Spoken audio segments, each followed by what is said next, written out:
all of humanity flounders around in confusion, fear, stress, and disease. This Kabbalistic information has been handed down through the religious and intellectual systems that have plagued the world since the beginning of this conjured-up creation. Kabbalism kicked into high gear with the onslaught of the Renaissance around the year 1000 AD. The Renaissance literally means the rebirth of thinking. This is not to say that the Luciferian egregore group stopped thinking previous to that. What this does say is that the push for total domination, total submission, and total control was now on.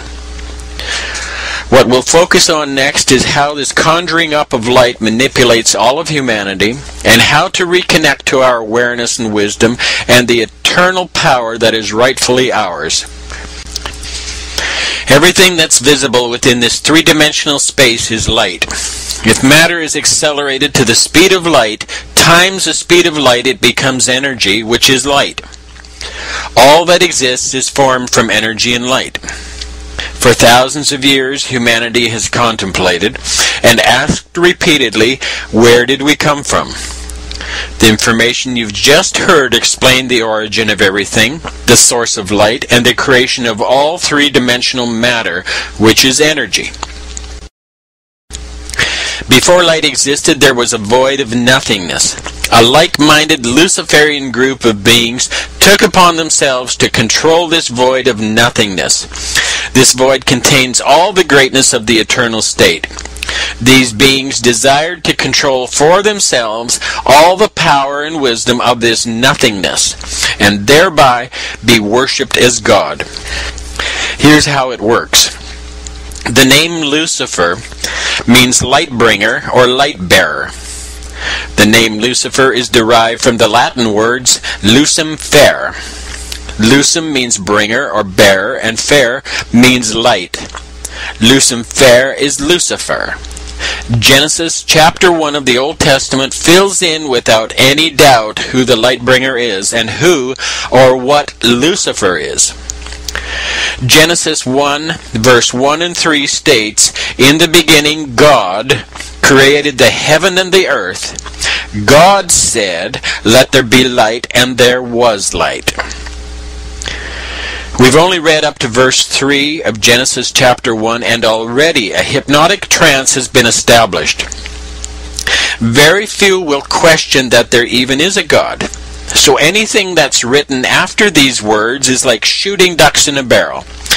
Interestingly, this same concept of the light bringer, the day star or the bright and morning star, has been applied to Jesus as well.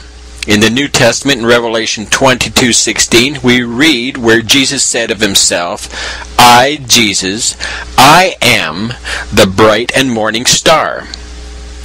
Here we see that God is Lucifer, the light bringer. However, God is not just one supreme being, but a group entity, an egregore group thought form, agreeing together to appear as God. They've created the world systems of duality based on right and wrong, good and bad. They play the role of a good God and a bad devil. This Luciferian mindset shows itself in history as the mythical gods of old, each with a particular characteristic. These gods, when taken together, form the egregore group of thinking entities. God said, "Let there be light." God spoke. Speaking a word requires a thought. The word that this egregore God spoke was a thought. Every thought is a word. All words have sound. Even sounds not audible to our physical ears have sound. Sounds vibrate. Thoughts, which are words, which are sounds, vibrate. Vibration is energy. Energy has a strange characteristic in that it glows. Glowing is light. Therefore, thoughts are light. Everything you see is just a thought, conjured up by the Luciferian group of thinkers, and everything you see is formed by thought. Following this thought to word to sound trail ultimately leads to the creation of light. The very nature of light is to corrupt. This thought process called thinking has created the corruptible three-dimensional realm. Everything in this 3D space corrupts and dies. Light is nothing more than thought, and the thought form of the Luciferian thinkers is designed to create death, thereby controlling humanity through the fear of death. This God, it purposely and willfully created the concept known as death, and that's all death is, a concept.